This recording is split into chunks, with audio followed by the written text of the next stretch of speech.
demi Allah, kalau Ika membela Nabi Muhammad, kita dukung.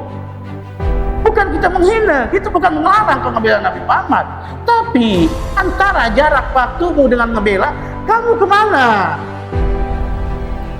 Tidur, lalai, ulah manusiawi.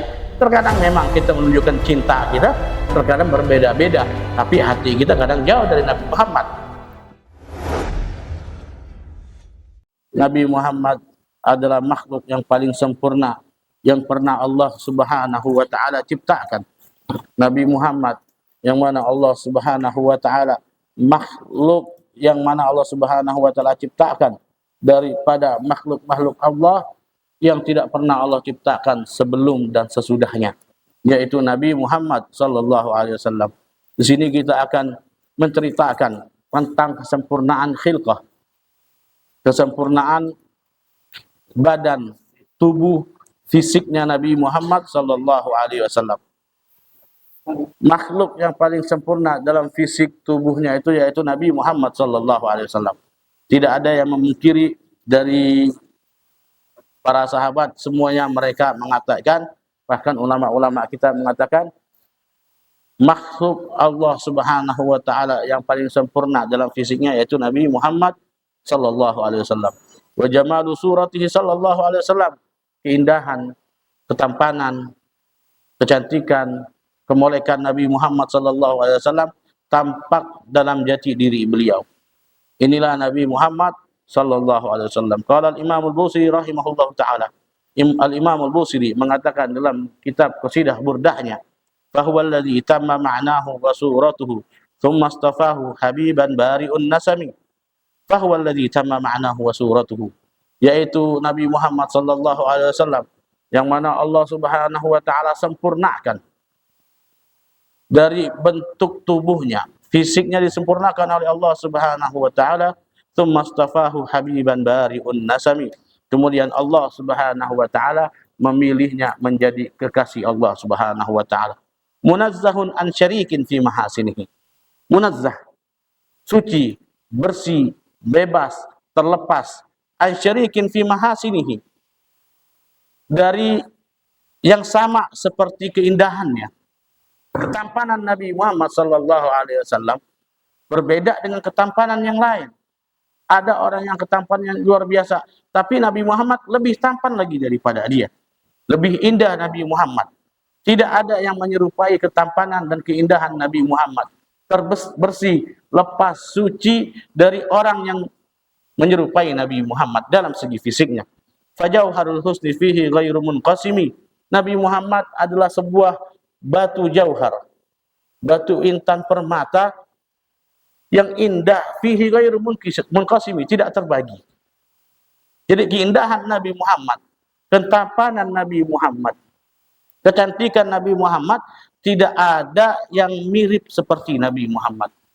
Ada sejarah, ada riwayat-riwayat yang sampai kepada kita dari para sahabat-sahabat, ada yang mirip dengan Nabi Muhammad. Iya, mirip. Tapi tidak sesempurna kemiripan dengan Nabi Muhammad sallallahu alaihi wasallam. Al-Qurtubi, Al-Imam Qurtubi mengatakan, lam yadhhar lana tamamu husnihi, tidak tampak kepada kita kesempurnaan ketampanan Nabi Muhammad. Kenapa? Yang kita dengar, Nabi Muhammad ketampanannya paling indah, paling luar biasa, ganteng, tampan, cantik, semuanya. Tapi kata beliau, lam yadhhar lana tamamu husnihi, tidak tampak kepada kita kesempurnaan Nabi Muhammad, ketampanannya. Kenapa kata beliau? Li'annahu law dhahara lana tamamu husnihi lama ataqat a'yununa ru'yatahu sallallahu alaihi wasallam. Karena kenapa? Di zaman kita ini kalau tampak keindahan, kecantikan, ketampanan Nabi Muhammad di depan mata kita, lama ataqat a'yununa, mata kita tidak akan mampu untuk melihat ketampanan Nabi Muhammad sallallahu alaihi wasallam. Banyak dari sejarah-sejarah, sebagian orang ada yang melihat, baik dari zaman dulu sampai sekarang, ketika dia melihat Nabi Muhammad, dia sudah tidak menikmati melihat yang lain. Karena kecintaannya kepada Nabi Muhammad dengan ru'yatu sallallahu alaihi wasallam. Bahkan ada syair mengatakan, "Li ghairi jamalikum nadhari haram." Tanpa ketampanan yang kulihat Nabi Muhammad, semuanya tidak berarti bagiku. Dia sudah melihat ketampanan Nabi Muhammad. Keindahan Nabi Muhammad sudah tampak jelas di matanya, sehingga yang lain tidak dipedulikan lagi sama dia. Yang mana tampan, yang mana cantik, sehingga dia mengejar cintanya Nabi Muhammad SAW. Luar biasa orang zaman dahulu. Sekarang ketampanan duniawi, keindahan duniawi, terlena kita. Lupa akan Nabi Muhammad. Bagaimana keindahan Nabi Muhammad, tampannya, matanya bagaimana, hidungnya bagaimana, bibirnya bagaimana, bentuk wajahnya bagaimana, tidak pernah tergambarkan dalam diri kita. Bagaimana kita mau meningkatkan cinta kita kepada Nabi Muhammad? Kita ingin mengenal Nabi Muhammad, tapi kita tidak ingin mengetahui bagaimana bentuk fisiknya Nabi Muhammad. Yang kita tahu tentang sunnahnya kita lupa. Yang kita tahu tentang anjuran dan tuntunannya kita tinggalkan. Yang kita tahu tentang syariatnya kita abaikan. Tapi ketampanan Nabi Muhammad tidak pernah kita ingin mengetahuinya bagaimana ketampanan, keindahan. Semuanya kita tidak mau mengetahui acu tak acu tentang Nabi Muhammad. Rugi. Karena kenapa? Suatu saat nanti Nabi Muhammad adalah orang yang bakal kita tuju. Nabi Muhammad adalah makhluk Allah Subhanahu wa taala yang bakal kita harapkan syafaatnya. Tidak ada yang lain lagi. Nabi Muhammad yang bakal memberi syafaat kepada umatnya. Pada saat itu syafaatul uzma. Bukan satu umat aja, yaitu umatnya Nabi Muhammad. Seluruh umat manusia pada zaman itu mendapat syafaat Nabi Muhammad. Kalau datang kepada mereka, kepada Nabi Muhammad. Kalau kita tidak mau datang kepada Nabi Muhammad, tidak mau kenal kepada Nabi Muhammad, tidak mau mengetahui Nabi Muhammad, tidak tahu, tidak mau dekat kepada Nabi Muhammad, tidak mau ingin menjadi orang yang mencintai Nabi Muhammad, bagaimana kita mau mendapatkan syafaat Nabi Muhammad? Malu kita. Suatu saat kita tidak pernah mendengarkan cerita Nabi Muhammad, bagaimana Nabi Muhammad, sunnah-sunnahnya, syariatnya, semuanya. Tiba-tiba suatu saat kita datang kepada beliau minta bantu, minta syafaat, minta pertolongan. Mana rasa malu kita? Secara manusiawi, kita tidak pernah kenal sama orang ini, tidak tahu sama orang ini, dekat saja tidak pernah kenal, tapi jarang bersilaturahmi, paling tegur sapa, senyum, tahu wajahnya. Kita mau minta bantuan kepada dia saja, malu kita. Bagaimana kita kepada Nabi Muhammad? Syariatnya kita langgar, tuntunannya kita anggap remeh. Suatu saat kita mau datang ketemu Nabi Muhammad minta syafaat, mana rasa malumu? Ada rasa malu kita nanti, rasa gengsi kita. Ya Allah, begini ya kita datang ke Nabi Muhammad sedangkan kita tidak menjalani perintah Nabi Muhammad. Sadar kita dari sekarang, ayo, sehingga nanti suatu saat tidak ada yang lepas siapapun nanti di hari kiamat dari syafaat Nabi Muhammad. Semuanya makhluk Nabi Muhammad pasti butuh syafaat Nabi Muhammad. Pasti. Tidak ada yang tidak butuh pada Nabi Muhammad. Pertolongan Nabi Muhammad pasti kita butuh. Tidak ada. Dimanapun, yaumul mahsyar, di hari mahsyar, di padang mahsyar kita butuh syafaat Nabi Muhammad. Yaumul hisab, kita butuh syafaat Nabi Muhammad. Yaumul mizan, kita butuh syafaat Nabi Muhammad. Bahkan kita menyeberangi jembatan Sirat, itu kita butuh syafaat Nabi Muhammad. Bahkan ada ulama mengatakan di sorga nanti nikmat yang paling luar biasa dan terbesar di sorga yaitu memandang wajahnya Nabi Muhammad. Pernah diceritakan para sahabat. Sahabat datang kepada Rasulullah, gemeteran badannya. Datang pada Nabi Muhammad. Kenapa kata Nabi Muhammad, badanmu gemetar, mukamu pucat? Ya Rasulullah, iya Rasulullah, aku merasakan, memikirkan, mentadabburkan. Kenapa? Kalau aku misalkan ahli neraka, jauh darimu ya Nabi Muhammad, bagaimana? Kalaupun toh aku menjadi ahli sorga, tapi aku tidak bersama denganmu di sorga kelak, bagaimana Nabi Muhammad? Aku tidak memandang wajahmu lagi. Aku tidak ada di sampingmu lagi. Aku tidak berjuang denganmu lagi. Aku tidak melihat senyummu lagi. Bagaimana ini yang aku pikirkan? Tidak ada nikmat di surga nanti yang paling kucintai kecuali nikmat berbarengan denganmu. Dekat denganmu. Memandang kau terus ya Rasulullah. Kau di surga yang paling atas. Kalau aku di surga paling bawah ya Rasulullah. Tidak bisa melihatmu, memandangmu, dekatmu. Mungkin melihat tapi aku tidak bisa dekat denganmu. Senyum Rasulullah melihat kecintaan sahabat kepada Nabi Muhammad. Begitu caranya. Kalau kita cinta kepada orang, sayang kepada orang, tunjukkan lewat kata-kata. Cinta pada orang tua, pada keluarga, pada sahabat. Katakan pada mereka, biar merasa. Ini sahabat menunjukkan cintanya kepada Nabi Muhammad. Apa kata Nabi Muhammad? Almar'u man ahab. Seseorang itu bakal dikumpulkan oleh Allah Subhanahu wa taala kepada orang yang dia cintai di surga kelak. Cinta kepada Nabi Muhammad, cinta kepada ulama, cinta kepada para guru, cinta kepada para sahabat, cinta kepada orang-orang alim, orang-orang soleh, insya Allah nahnu nahsyur fi zumratihim. Kita bakal dikumpulkan di kelompok mereka, di barisan mereka. Tapi kalau sebaliknya, cinta akan keburukan, kebatilan, cinta kepada orang-orang yang melakukan keburukan, kebatilan, cinta mereka, cinta kebatilannya, suka mereka, suka kebatilannya, kebalikan, maka nanti di hari kiamat bakal dikumpulkan barengan bersama mereka. Kita pilih yang mana, di barisan orang yang baik atau barisan orang yang buruk, di barisan ahli sorga atau di barisan orang ahli neraka. Kita pilih, dikasih pilihan sama Allah, bukan mengharap takdir dari Allah. Enggak, kita dikasih pilihan, ini yang baik, ini yang buruk, yang mana yang kau pilih? Ini Allah Subhanahu wa taala kasih tahu. Ini orang-orang soleh, di mereka kau ikuti. Ini orang-orang jahat, ahli maksiat, suka melanggar, orang yang menghina Nabi Muhammad, menghina syariat Nabi Muhammad, jangan kau ikuti. Dikasih tahu sama Allah. Jadi kalau nanti kita mau mengatakan, saya ini makhluk Allah, hamba Allah, segala sesuatu diciptakan oleh Allah dari semuanya, perilakuku, perbuatanku, tubuhku, Allah Subhanahu wa taala yang ciptakan. Tapi ingat, kau dikasih pilihan sama Allah. Pilih mana jalan yang baik, pilih mana jalan yang buruk. Pilih mana yang kau ikuti dari perbuatan baik, pilih mana yang kau ikuti dari perbuatan buruk. Dikasih pilih sama Allah. Makanya al-hidayah, samratul hidayah, bahwa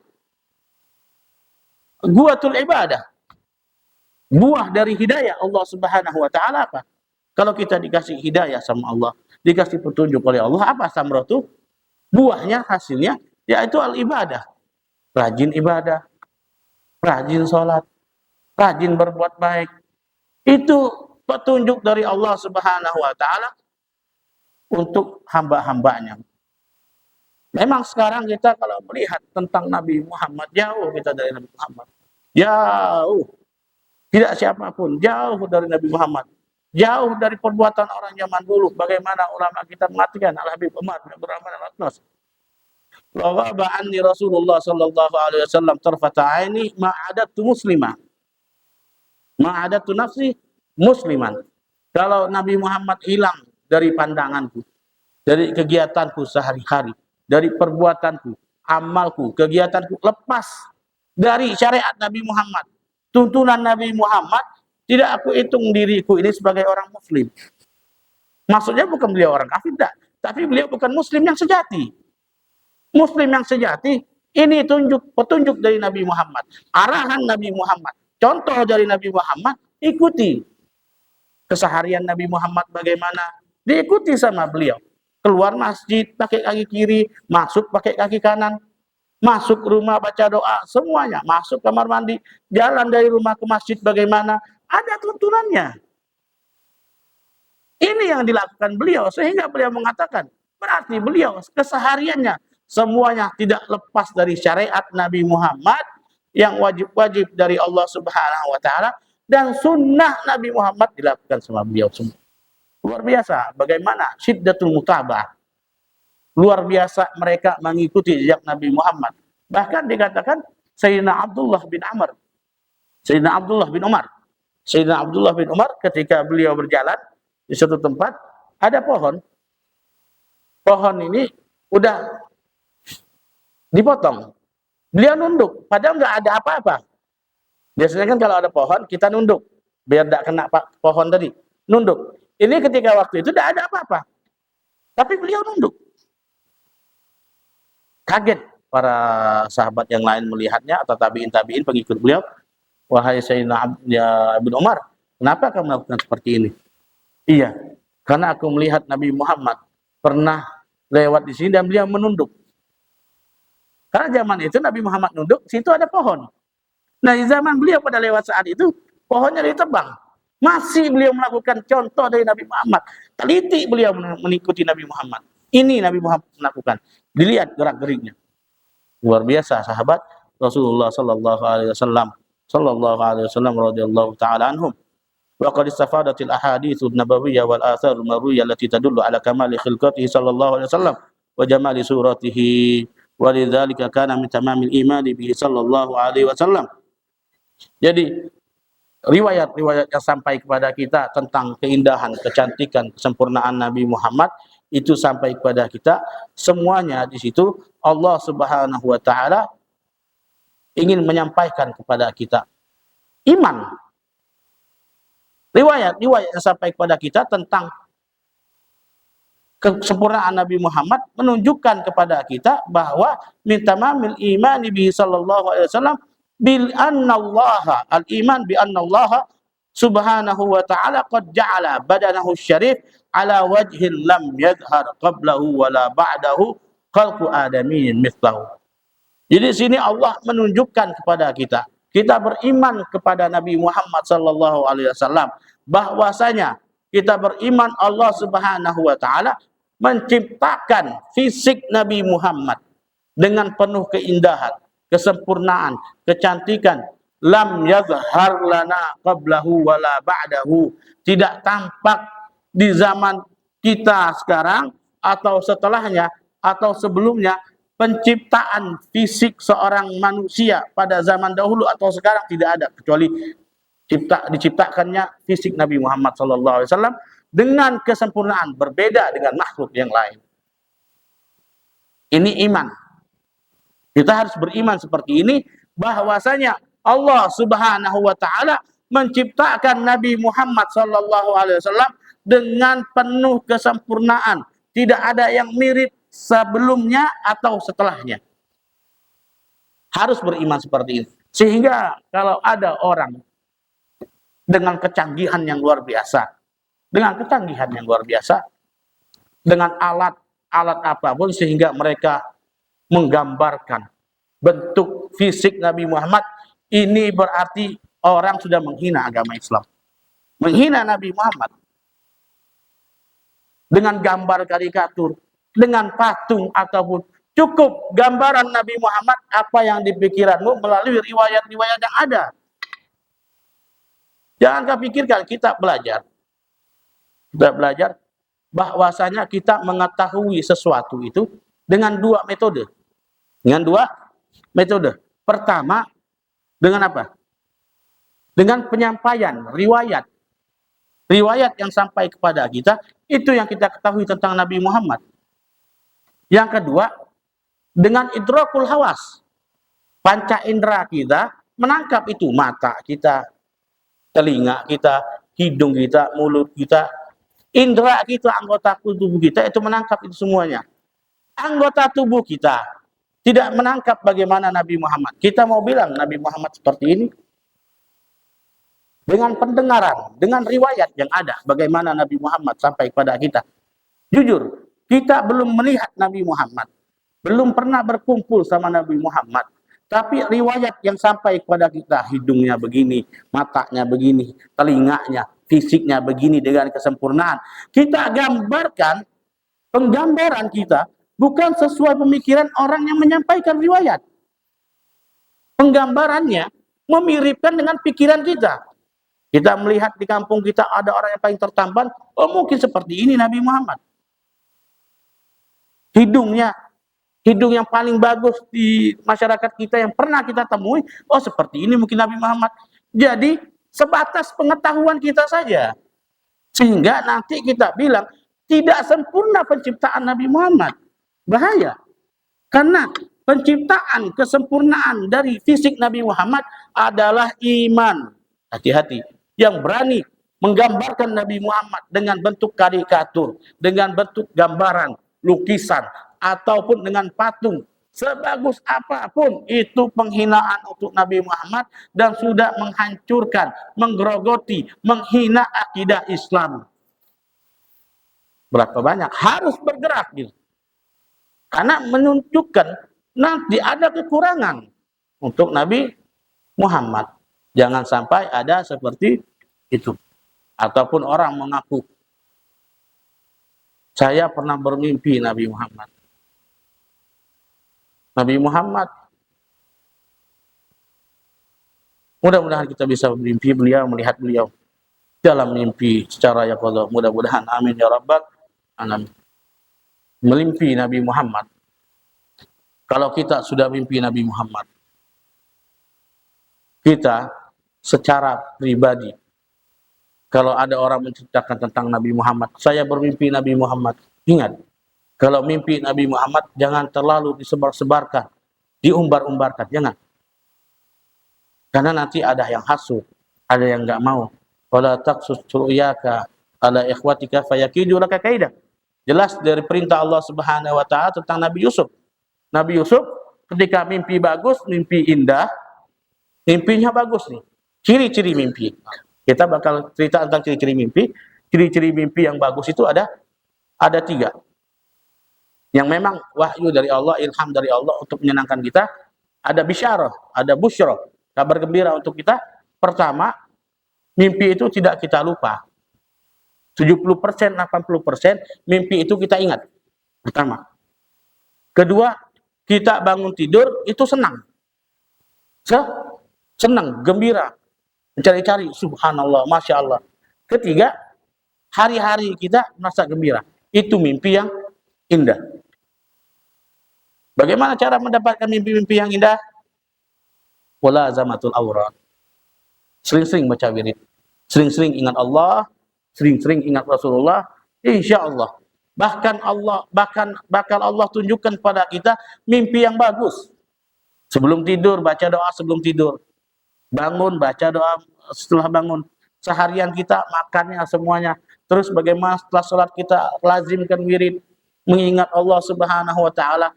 Kita berharap mimpi indah, berharap mimpi bagus, keseharian kita, perbuatan kita semuanya jelek.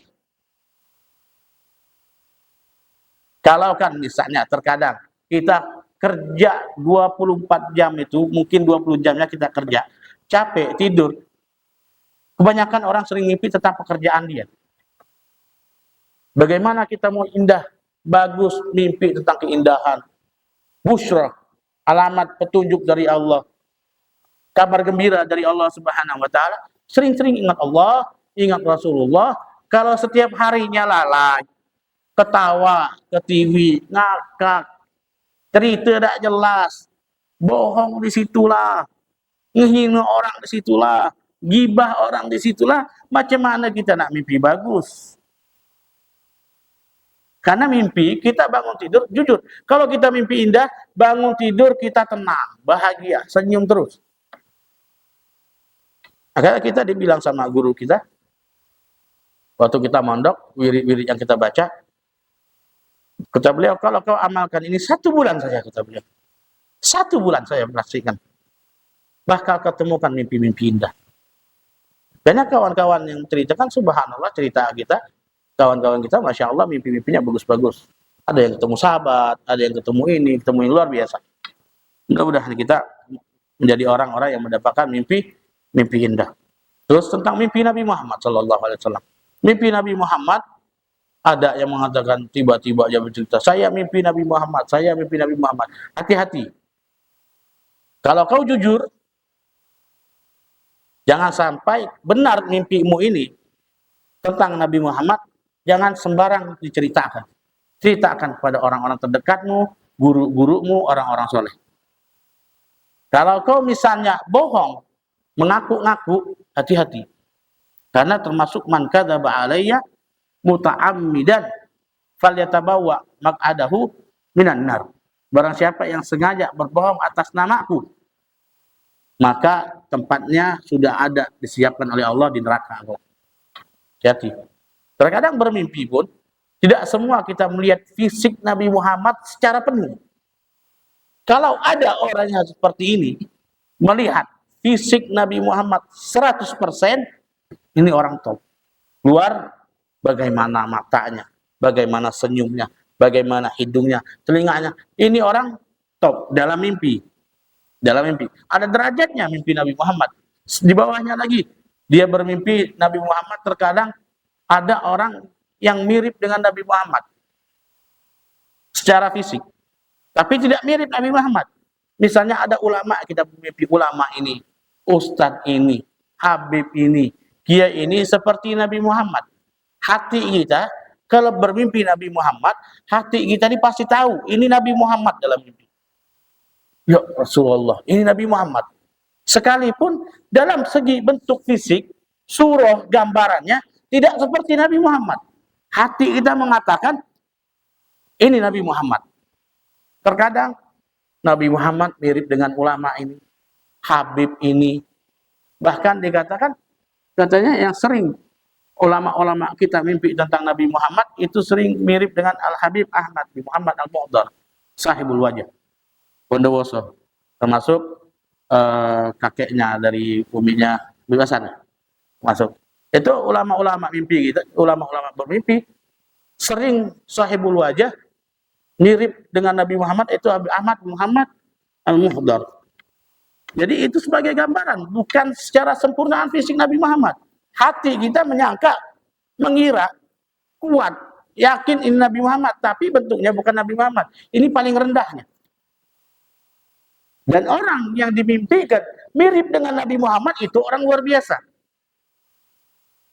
Yang dibawanya lagi, dia bermimpi Nabi Muhammad bukan berbentuk fisik secara sempurna dari Nabi Muhammad, ataupun mirip dengan ulama atau habaib atau guru-guru kita. Yang terakhir cuma sebatas seperti cahaya, tidak ada gambaran, abstrak, tapi bentuk ini tahu keberadaannya, kita tahu ada keberadaannya. Hati kita condong ini adalah Nabi Muhammad. Ini paling rendahnya mimpi tentang Nabi Muhammad. Jadi gimana Nabi Muhammad? Kalau gini, kami mimpi Nabi Muhammad. Gimana Nabi Muhammad? Ada orang yang ceritakan Nabi Muhammad seperti ini, indah, tampan begini. Ada nanti yang bilang Nabi Muhammad kayak Habib Fulan, kayak Ustadz Fulan, kayak Kiai Fulan, kayak Guru Fulan. Ataupun saya ngelihat tuh kayak cahaya, ataupun bentuk sinar, yang situ hati saya ini tahu nih Nabi Muhammad. Hati kita condong Nabi Muhammad berada di sisi kita. Berbeda bentuk, berbeda versi. Karena kenapa? Kalau Nabi Muhammad tampak sejelas di hati kita, luar biasa cintanya kita kepada Nabi Muhammad SAW. Memang terkadang bermimpi Nabi Muhammad adalah hal yang paling indah dalam kehidupan seorang hamba.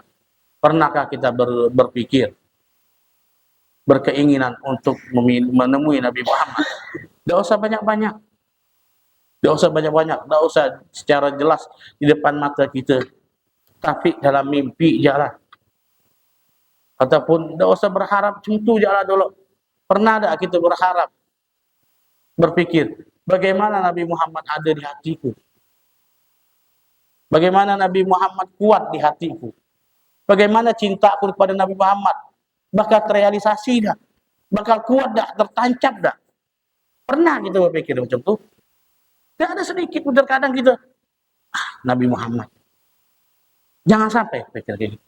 Seharusnya Nabi Muhammad. Ya Allah, ya Rasulullah. Di hatiku harus ada Nabi Muhammad. Yang pertama kali, itu Nabi Muhammad. Tancapkan di hati kita, di pikiran kita. Sehingga Nabi Muhammad, keseharian kita semua tidak lepas dari Nabi Muhammad. Pada kita, tuntunkan kepada kita, berikan kita semangat dalam hal ini. Semua insya Allah bakal dibahas tentang macam mana petunjuk Nabi Muhammad. Kesempurnaan Nabi Muhammad di kitab ini. Bagaimana cara beliau bersosialisasi? Bagaimana cara Nabi Muhammad berbicara? Bagaimana cara Nabi Muhammad senyum? Bagaimana cara Nabi Muhammad ada kegiatan yang macam ini, cara menghormati ya. Sekalipun Nabi Muhammad tidak ada apa, tidak ada suka dalam kegiatan. Macam mana cara menghormati Nabi Muhammad? Ini terkadang hal ini kita tidak suka. Wah, terkadang manusia biasa. Ada yang sifat frontal, ada yang sifat takut, ada yang sifat santai, ada yang sifat slow. Macam-macam manusia. Tapi Nabi Muhammad tunjukkan macam mana caranya. Kalau yang berbau melanggar syariat, keras Nabi Muhammad. Ada yang biasa-biasa, disenyumkan. Nabi Muhammad bukan kebiasaan Nabi Muhammad, kebiasaan orang lain. Tapi tidak melanggar syariat. Macam mana Nabi Muhammad ngasih tahu? Mungkin ini tidak sesuai sama, tidak ada melanggar syariat. Tapi asli kegiatan ini tidak ada melanggar syariat, tidak ada melanggar hukum-hukum Allah. Tapi ketika kita lakukan kegiatan ini, di situ ada perbuatan-perbuatan yang Allah murka. Macam mana cara Nabi Muhammad ngasih tahu? Macam mana cara Nabi Muhammad mengingatkan? Ada etika. Semua di sini bakal dibahas. Di kitab ini tentang macam mana kesempurnaan Nabi Muhammad mengajarkan, nasihatkan, berdakwah untuk menunjukkan umat, mempersatu umat, mengingatkan umat, bagaimana punya ghirah, rasa cemburu untuk agama Islam. Semua insya Allah diajarkan sama Nabi Muhammad Sallallahu Alaihi Wasallam. Di sini, yang pasti keimanan kepada Nabi Muhammad, kita harus beriman bahwasanya Allah Subhanahu Wa Taala tidak pernah menciptakan seorang manusia qablahu wala ba'dahu, setelahnya atau sebelumnya itu paling bagus, paling sempurna, paling indah, paling cantik, paling agung kecuali Nabi Muhammad Sallallahu Alaihi Wasallam. Ini harus iman, harus iman, al-imanu billah, al-iman antuk minabillahi wa malaikatihi wa kutubi wa rusuli wa bil yaumil akhir wa bil qadari khairihi wa syarrihi. Beriman kepada Rasul, mereka punya sifat-sifat ulul azmi, ada yang ulul azmi, ada yang 4 sifat wajib bagi Rasul, yaitu amanah, tabligh, fatonah, sama apa? Sidik. Harus kita wajibkan. Dan kebalikannya, sifat mustahil dari nubuah harus kita imani. Dan ada iman-iman tentang Nabi Muhammad, keindahannya, ketampanannya, kecantikannya, terus bagaimana nasabnya, bagaimana keturunannya, bagaimana keluarganya. Harus kita imani wujuduhum, keberadaan mereka. Kalau kita mau ngebahas tentang keberadaan, kenapa? Secara pribadi, sirrul aba fil abna. Sirrul aba fil abna. Aura seorang anak itu pasti menuruni aura seorang bapak. Ataupun seorang bapak pasti dia menuruni auranya kepada anaknya. Ada yang menuruni lewat murid, lewat sahabat, itu bersifat didikan. Bersifat didikan, harus ada usaha dulu. Tapi seorang abah secara identik, secara gen, mereka menuruni kepada anaknya secara sifat. Secara sifat, seorang anak mirip dengan bapaknya sifat seperti ini. Tapi kalau misalkan seorang guru, seorang ustadz, si fulan, si A, mirip sifatnya seperti guru ini, seperti ustadz ini, bukan karena ada gen, tapi ada contoh. Karena secara sifat nurani itu diturunin ke anak.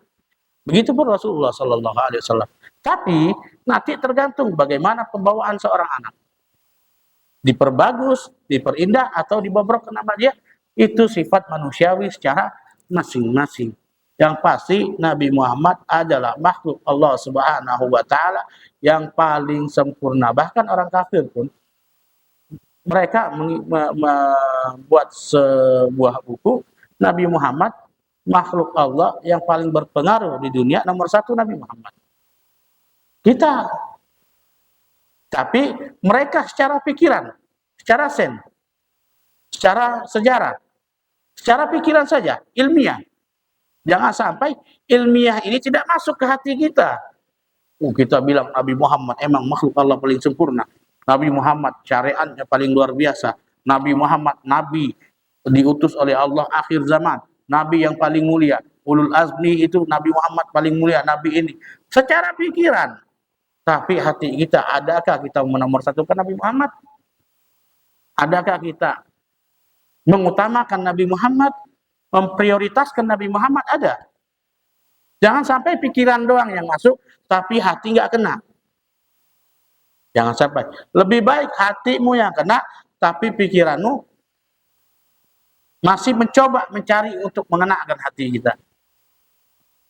Ini perlunya kita menanamkan rasa cinta kita kepada Nabi Muhammad. Di sini beliau pertama sekali cara menjelaskan tentang bagaimana nasab Nabi Muhammad. Cara mengenal Nabi Muhammad dari nasabnya dulu, keluarganya dulu. Setelah itu baru dari perawakan Nabi Muhammad secara fisik. Bagaimana keindahan Nabi Muhammad begini. Di sini bakal dijelaskan bagaimana wajahnya Nabi Muhammad, bagaimana senyumnya Nabi Muhammad, bakal dijelaskan di sini semuanya. Insyaallah taala. Berapa menit lagi? Hah? 9 menit lagi.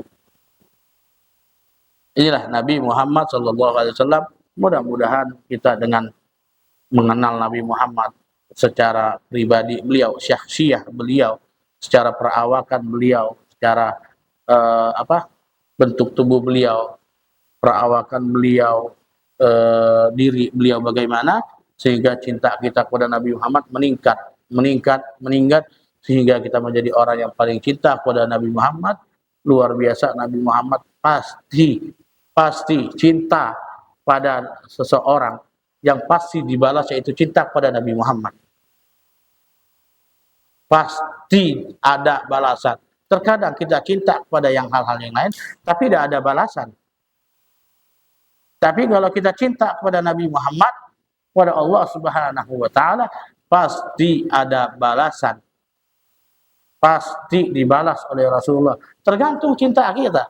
Terkadang kita mengaku-ngaku cinta. Mengaku-ngaku cinta tapi tanpa mutaba'ah. Tanpa mengikuti jejak Nabi Muhammad. Bohong. Jadi tunjukkan cinta kita bagaimana. Jangan cuma kita bilang di mulut, tapi kegiatan sehari-hari kita tidak menunjukkan, mencontohkan tuntunan Nabi Muhammad. Salah. Cuman di mulut. Terkadang memang mulut berbeda sama hati. Tapi kalau hati terkadang lebih jujur pada mulut. Mulut memang terkadang orang, ini cinta sama Nabi Muhammad. Ini berharap bertemu Nabi Muhammad. Ini orang yang paling depan di barisan untuk membela Nabi Muhammad. Kesehariannya mana? Ikut Nabi Muhammad ya. Belajar ya tentang tuntunan Nabi Muhammad. Wah, ini umat Nabi Muhammad. Ini paling cinta sama Nabi Muhammad. Ini paling sayang sama Nabi Muhammad. Jadi kan Nabi Muhammad begini kita. Memang benar caramu begitu. Tapi sebelum ketika berarti ada jangka, ada jarak. Jangan sampai jarak kau dengan ketika dikosong. Suatu saat kalau Nabi Muhammad dihina, Nabi Muhammad begini, aku adalah orang yang paling terdepan untuk membela Nabi Muhammad. Ketika lagi random waktu, sekarang nih yang kita harap kau jadi orang yang mengikuti Nabi Muhammad apa dah? Kita dah mikir, aku bilang kelak nanti kita perjuangan kau untuk membela kami ini anak berjuang Nabi Muhammad dibilang kayak gini. Dah. Cuman jarak kau dengan ngomong ketika dengan sekarang kau tunjuk enggak kau cinta kepada Nabi Muhammad. Kau contoh enggak kau tunjuk enggak kau bahwa umat Nabi Muhammad yang cinta kepada Nabi Muhammad. Bukan kita menghina kau ketika untuk nolong Nabi Muhammad, enggak, bukan. Sekarang nih gitu nak tengok kau. Sekarang begitu.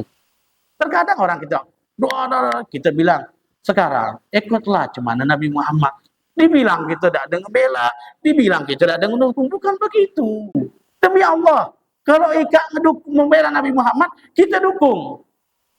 Bukan kita menghina, kita bukan melarang kau ngebela Nabi Muhammad. Tapi antara jarak waktumu dengan ngebela, kamu kemana? tidur, lalai. Itulah manusiawi. Terkadang memang kita menunjukkan cinta kita, terkadang berbeda-beda, tapi hati kita kadang jauh dari Nabi Muhammad. Mudah-mudahan kita jadi orang-orang yang mencintai Nabi Muhammad sallallahu alaihi wasallam. Kenapa kita perbanyak selawat ini? Perbanyak selawat ini. Perbanyak selawat ini karena kenapa? Biar hati kita tergerak untuk cinta kepada Nabi Muhammad pun. Memikirkan Nabi Muhammad. Kita sering selawat, hati kita lembut. Sehingga kita kalau sering selawat, kita ada efek dari selawat itu. Kita ingin mengikuti jejak Nabi Muhammad. Efek positif dari selawat bukan hanya mulut kita ringan berucap selawat, efeknya hati kita lembut, ingin cepat mengikuti jejak Nabi Muhammad. Di situ mereka menganjurkan kita perbanyak selawat.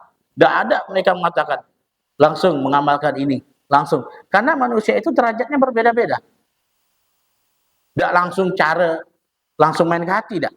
Cara macam mana menggerakkan hati, menggerakkan rasa. Bukan langsung kasih, nih, kau harus cinta ke Nabi Muhammad. Dah. Kau harus sayang sama Nabi Muhammad. Dah. Kau harus ikuti Nabi Muhammad. Ada cara orang macam mana?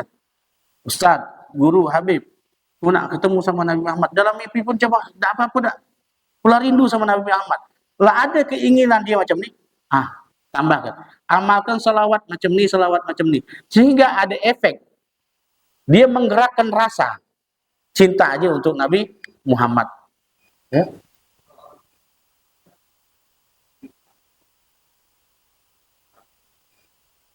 Siapapun bisa bermimpi Nabi Muhammad. Siapapun. Enggak harus ustaz, guru, habib, orang awam pun pasti bisa ketemu Nabi Muhammad. Tapi kadar cinta kita macam mana? Terkadang orang awam biasa kadar cinta kepada Nabi Muhammad luar biasa. Dengan mutaba'ah, sayang sama Nabi Muhammad, rindu Nabi Muhammad, beda sama yang kita. Terkadang ada yang macam tu. Ada yang memang seorang ustaz, seorang guru belum pernah bertemu Nabi Muhammad, tapi orang biasa belum bertemu sama Nabi Muhammad. Ada. Tapi kebanyakan, banyak orang-orang soleh yang bertemu Nabi Muhammad. Tapi dengan kebanyakan, bukan menafikan, meniadakan orang awam bisa bertemu Nabi Muhammad. Oh, yang bisa bertemu sama Nabi Muhammad dalam mimpi, harus ustaz, harus ulama, harus guru, harus habaib. Enggak. Ika, yang awam-awam, siapa pun bisa bertemu Nabi Muhammad. Jangan salah pikir, oh, itu jorang-jorang lah yang bakal ketemu, kita tak bakal tak. Enggak. Siapa pun, selama dia manusia, bahkan orang kafir bisa ketemu Nabi Muhammad. Orang kafir dalam kitab Maulid Syaraful Anam diceritakan yang kita dengar, orang kafir bertemu Nabi Muhammad terus masuk Islam. Ada cerita yang lain lagi, orang kafir bertemu Nabi Muhammad dalam mimpi sehingga menguatkan cinta dia untuk mengikuti Nabi Muhammad, menjalankan syariat Nabi Muhammad, masuk Islam. Banyak. Tanya, efek kita cinta kepada Nabi Muhammad, mimpi Nabi Muhammad, setelah kita bermimpi Nabi Muhammad, efeknya semua kegiatan kita semua insya Allah baik.